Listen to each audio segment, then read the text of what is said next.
ప్రతి 3 ఏళ్లకోసారి చేసే 30% వేతనాల పెంపు కోసం సినీ కార్మికులు బంద్ ప్రకటించారు. షూటింగ్స్ లో పాల్గొనమని బంద్కు పిలుపునిచ్చారు. హైదరాబాద్ ఫిలిం ఛాంబర్లో వేతనాల పెంపుపై నిర్మాతల మండలి, ఫిలిం ఛాంబర్ సభ్యులు సమావేశమయ్యారు. వేతనాల పెంపు చేయడానికి నిర్మాతలు అంగీకరించకపోవడంతో చర్చలు విఫలమై బంద్ కొనసాగుతోంది.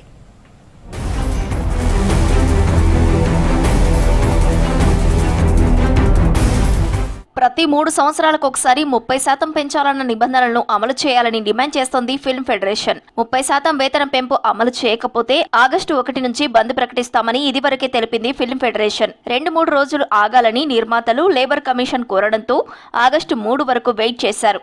నిర్మాతల నుంచి వేతనాల పెంపుపై ఎలాంటి ప్రకటన రాకపోవడంతో సినీ కార్మికులు బంద్ ప్రకటించారు. 2022లో దిల్ రాజు గారు చైర్మన్గా మొత్తం ఆ రోజు దామోదర్ ప్రసాద్ గారు, సి కళ్యాణ్ గారు వారందరూ పలు పెద్దల సమక్షంలో 30% వేతనాలు పెంచుకోవడం జరిగింది. కోవిడ్ తర్వాత 5 సంవత్సరాల తర్వాత అప్పుడే చెప్పాము, మాకు ఎవ్రీ 3 ఇయర్స్కి ఇక ప్రతిసారి ఇలా మీటింగ్లప్పుడు పెట్టకుండా మాకు వేతనాలు పెంచే విధంగా చూడాలని ఆ రోజు క్లారిటీగా చెప్పారు. కావాలంటే అదే ఛాంబర్ హాల్లో రికార్డ్స్ ఉంటాయి, పరిశీలించమని మేము వారిని కోరాము కూడా. అటువంటిది ఏమీ చేయకుండా కావాలని మా మీద బురజల్లే ప్రయత్నం చేస్తున్నారు. మేము ఎప్పుడు కూడా వర్కర్స్ మంచి గురించి ఆలోచన చేస్తాం. అలాగే ప్రొడ్యూసర్స్ కూడా బాగుండాలని కోరుకునే తెలుగు ఫెడరేషన్ వర్కర్స్ని ఇట్లా అవమానకరంగా మాట్లాడటం కొంచెం బాధాకరంగా ఉంటుంది. ఫిల్మ్ ఛాంబర్ లో నిర్మాతలు, ఫిల్మ్ ఛాంబర్ ప్రతినిధులు భేటీ అయ్యారు. దిల్ రాజు, అల్లు అరవింద్, మైత్రి రవి, నాగవంశీ, తమ్మారెడ్డి భరద్వాజ, సి కళ్యాణ్, విశ్వప్రసాద్ పలువురు చర్చలు జరిపారు. 30% వేతనాలు పెంపు అసాధ్యమని తెలిపారు. లేబర్ కమిషన్ పరిధిలో విషయం ఉన్నప్పుడు బంద్ ఎలా ప్రకటన చేస్తారన్న దానిపై చర్చించారు. తుది నిర్ణయం తీసుకుని ఇరు వర్గాలు తన వద్దకు రావాలని సూచించారు లేబర్ కమిషనర్ గంగాధర్. అయితే చర్చలు కొలిక్కి రాకపోవడంతో లేబర్ కమిషన్తో మీటింగ్ను పోస్ట్పోన్ చేసుకున్నారు.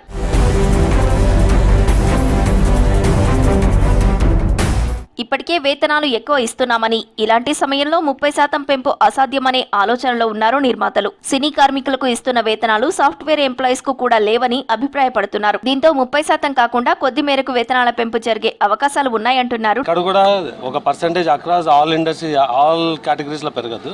ఏ కేటగిరీకి పెంచాలో ఏ కేటగిరీకి పెంచకూడదు. ఇండస్ట్రీలో మరి ఒక డ్రైవర్ బయట ఉంటే ఎంత ఉంటుంది, ఫిలింలో ఉంటే ఎంత ఉంటుంది అన్నది ఉంటుంది.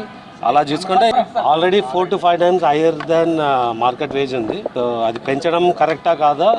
రెండవది ఆల్ యూనియన్స్ వచ్చేసి 5 lakhs 10 lakhs ఎంట్రీ ఫీల్ పెట్టి they don't allow the new talent.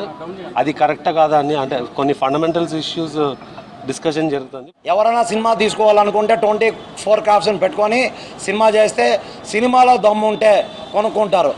సినిమాలో పెద్ద ఆర్టిస్టులు, పెద్ద కమెడియన్లో పెద్ద స్టార్ కాస్టింగ్ ఉంటే, పెద్ద టెక్నీషియన్లు ఉంటే సినిమా బిజినెస్ అయిపోతుంది. కానీ అది ఎంతమందికి నడుస్తూ ఉంది? సోకాల్డ్ 4-5 సినిమాలకు మాత్రమే. రిమైనింగ్ సినిమాలకు అంతా ఎక్కడ నడుస్తాం సార్? ఆర్టిస్టులు రమ్మంటే మినిమం 5 నుంచి 10 లక్షలు అడుగుతారు, క్యారవాన్లు అడుగుతారు. అవన్నీ చిన్న నిర్మాతలు భరించే స్టేజ్లో లేరు. అలాగే యూనియన్లో చిన్న సినిమా వాళ్ళకి వచ్చి చేస్తున్నారు. చర్చలు సఫలం కాకపోవడంతో రేపు మరోసారి భేటీ కానున్నారు ఫిల్మ్ ఛాంబర్ మెంబర్స్, నిర్మాతలు. తుది నిర్ణయం తీసుకుని లేబర్ కమిషనర్ను కలవనున్నాయి ఇరు వర్గాలు.